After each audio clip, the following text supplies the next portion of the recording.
ഏവർക്കും നമസ്കാരം. ഞാൻ ജോമോൻ ആരക്കുഴ. ചില പ്രധാന വ്യക്തികൾക്ക് നന്ദി പറയാതിരിക്കാൻ ആകില്ല.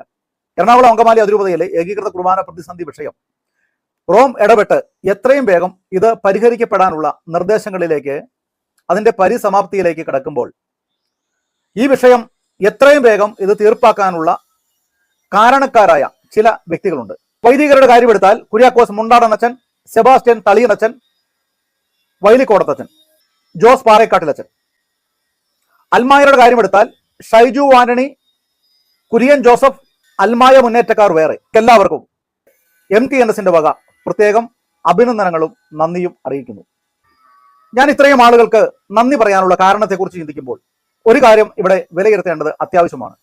എന്തുകൊണ്ടാണ് എറണാകുളത്തെ കുർബാന പ്രതിസന്ധി വിഷയം ഈ 2-3 വർഷങ്ങളായി ഇത്രയും രൂക്ഷമാകാനുള്ള യഥാർത്ഥ കാരണം എന്താണ്?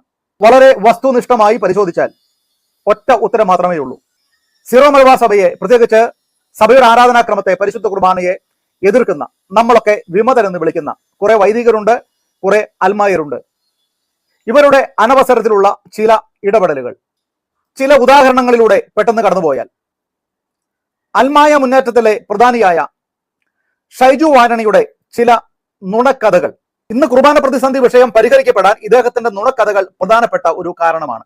സോഷ്യൽ മീഡിയ വഴി വിമത വൈദികരുടെ, അൽമായ മുന്നേറ്റക്കാരുടെ, ചില യൂട്യൂബ് തൊഴിലാളികളുടെ സഭയെ പ്രതിക്കൂട്ടിലാക്കുന്ന രീതിയിലുള്ള, സഭയുടെ മുന്നോട്ടുള്ള പോക്ക് പ്രതിസന്ധിയിലാക്കുന്ന രീതിയിലുള്ള നുണയുടെ പരിവേഷം കൊടുത്തിട്ടുള്ള ഛായാചിത്രങ്ങളും പോസ്റ്റുകളും, ചില വൈദികരുടെ അപ്രസക്തമായ പ്രസ്താവനകൾ, സത്യത്തെ മറച്ചുപിടിക്കാനായി വിശ്വാസികളെ പോലും തെരുവിൽ ഇറക്കി കളിക്കുന്ന ഇവരുടെ നാടകങ്ങളും പേക്കൂത്തുകളും, സമൂഹത്തിലെ പ്രബലരാണ്, പ്രസക്തരാണ് എന്ന് ഒക്കെ രംഗത്തിറക്കിയ ചില കപട സഭാസ്നേഹ വിശ്വാസികളുടെ മൂന്നാംകിട തറവേലകളും പ്രസ്താവനകളും, പിന്നെ ഇത്തരക്കാർ നടത്തിയിട്ടുള്ള സഭാധിക്കാര പ്രവൃത്തികൾ, പിതാക്കന്മാരുടെ കോലം കത്തിക്കുന്നതും വഴിയിൽ തടയുന്നതും കയ്യേറ്റം ചെയ്യുന്നതും, പരിശുദ്ധമായ അൾത്താരകൾ ആഭിചാര കുർബാനകൾക്ക് വേദിയാക്കിയതും, നുണ പറഞ്ഞ് സഭാപിതാക്കന്മാരെ സമൂഹ മാധ്യമങ്ങളിൽ തൊലിയുരിച്ച് കാണിക്കുന്ന പ്രവൃത്തികൾ.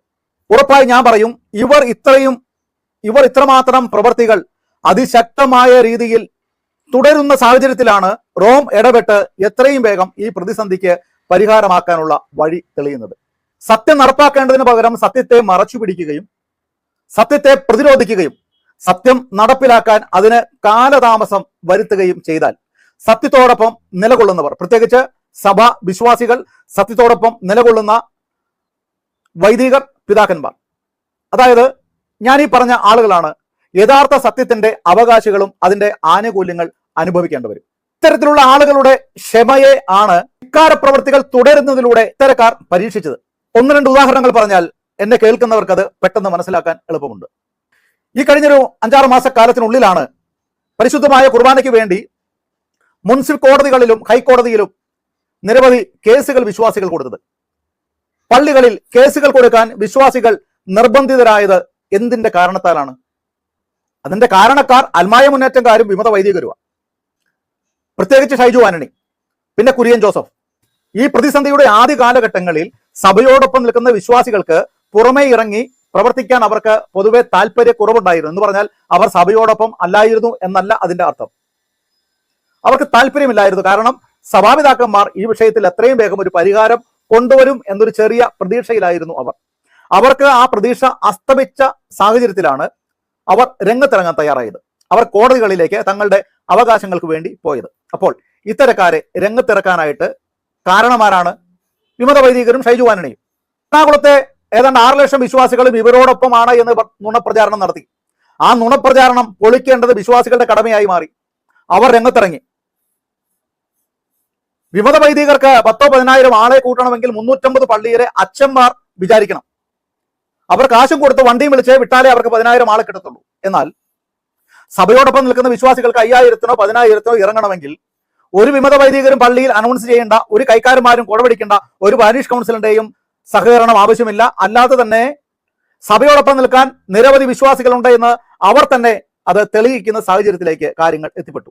അപ്പോൾ വിശ്വാസികളെ രംഗത്തിറക്കിയതാരാണ്? വിമത വൈദികരും ഷൈജു ആന്റണിയും. ഷൈജു ആന്റണി വിചാരിക്കും, ഇദ്ദേഹം നുണ പറഞ്ഞ സകല വിഷയങ്ങളും എടുത്തിട്ട് അമ്മാനമാടി നുണ പറഞ്ഞു ഫലിപ്പിച്ചാൽ ഇവിടെ എല്ലാം നടക്കുമെന്നാണ് ഇദ്ദേഹത്തിന്റെ ധാരണ. പക്ഷെ ഷൈജു ആന്റണി എന്ന് പറയുന്ന പൊട്ടന് മനസ്സിലായില്ല, ഷൈജു ആന്റണി കാരണമാണ് ഇത്രയും വിശ്വാസികൾ ഈ പൊതുസമൂഹത്തിലേക്ക് ഇറങ്ങിയത് എന്ന് ഇദ്ദേഹത്തിന് ഇതുവരെ പിടികിട്ടിയിട്ടില്ല. ഈ നുണപ്രചാരണങ്ങളൊക്കെ അങ്ങനെയല്ല, അതിന്റെ വസ്തുത മറ്റൊന്നാണ് എന്ന് ഈ സമൂഹ മാധ്യമങ്ങളിൽ അത് തെളിയിക്കുന്നതിന് വേണ്ടിയാണ് സഭയോടൊപ്പം നിലകൊള്ളുന്ന വിശ്വാസികൾ രംഗത്തിറങ്ങിയതും. അതുകൊണ്ട് തന്നെയാണ് പല ഘട്ടങ്ങളിലും പള്ളികളിൽ അൽമായ മുന്നേറ്റക്കാരുടെ നേതൃത്വത്തിൽ, വിമത വൈദികരുടെ നേതൃത്വത്തിൽ പള്ളികളിൽ അലമുണ്ടാക്കാനായി ഇത്തരത്തിലുള്ള ആളുകളെ സജ്ജമാക്കിയ സാഹചര്യത്തിലാണ് അത്തരക്കാരെ തന്നെ പ്രതിരോധിക്കാനായി പള്ളികളിലെ വിശ്വാസികളും രംഗത്തിറങ്ങിയത്.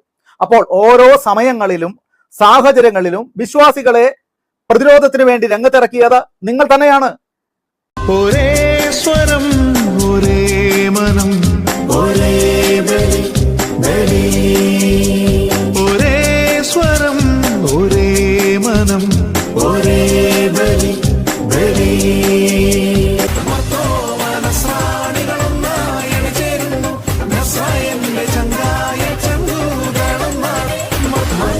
മനസ്സാണി സംഘ